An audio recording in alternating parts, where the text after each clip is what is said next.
Hi, welcome to a new week of Climbing Daily. Coming up on today's show, Kilian Jornet wins the 2014 National Geographic People's Choice Adventurer of the Year award.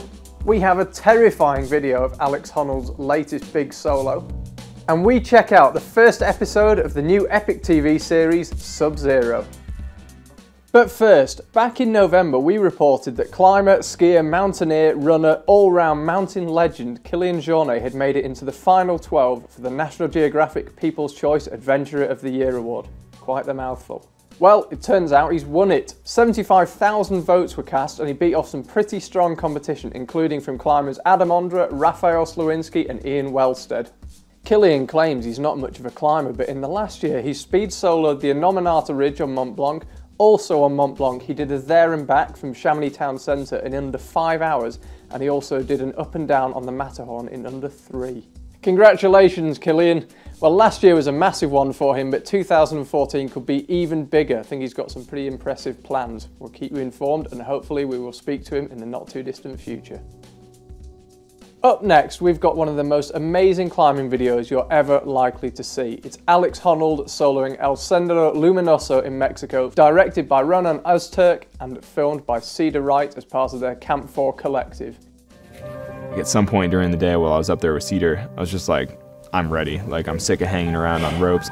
It went from like being sort of an intimidating idea to just being like, I'm kind of excited to do this. And then we're gonna see what happens up there. But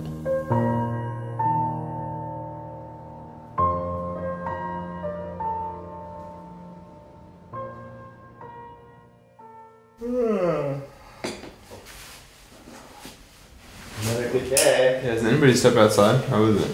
It's a little more chilly today, and it's a slight breeze.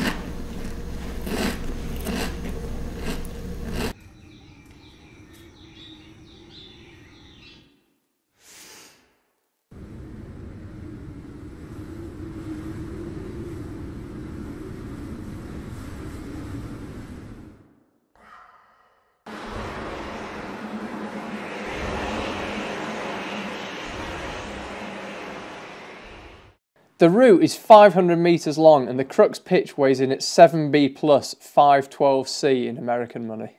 Some routes lend themselves to soloing better than others, but this definitely does not, making this one of the most impressive solo ascents in the history of climbing.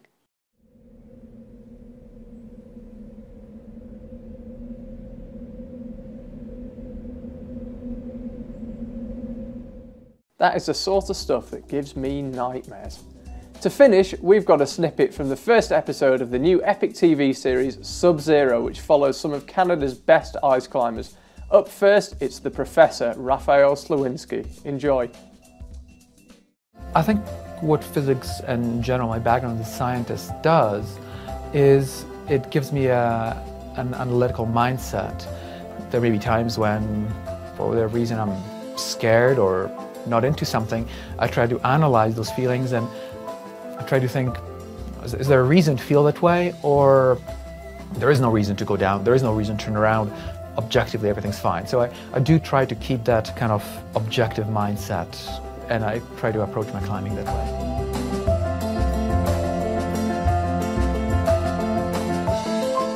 Because I've been climbing for a while, and I'd like to keep climbing for a while, I try to limit my exposure to the really big risks. The more I climb, the less I'm afraid of falling, the more I'm afraid of things that might fall on me. So, for example, something like climbing under seracs. I've done a bit of that, but on the whole, I try to avoid that because you'll get away with it once, twice, 3 times, but if you keep doing it, it'll catch up to you. The general public perceives as the risks in climbing are generally not the actual risks. So people will see a sport climber on some giant overhang and they'll say that's crazy. Whereas in fact, it's about as safe as it gets. And for sure, even if you're a conservative climber, just by going to the mountains, you're subjecting yourself to things outside of your control. That's kind of the definition of mountain adventure in a way. But I think you can still pick and choose. Climber Mina Leslie Wojastik has been over in Hueco Tanks, Texas, and she's been getting some pretty impressive routes done. Mina's really been working away.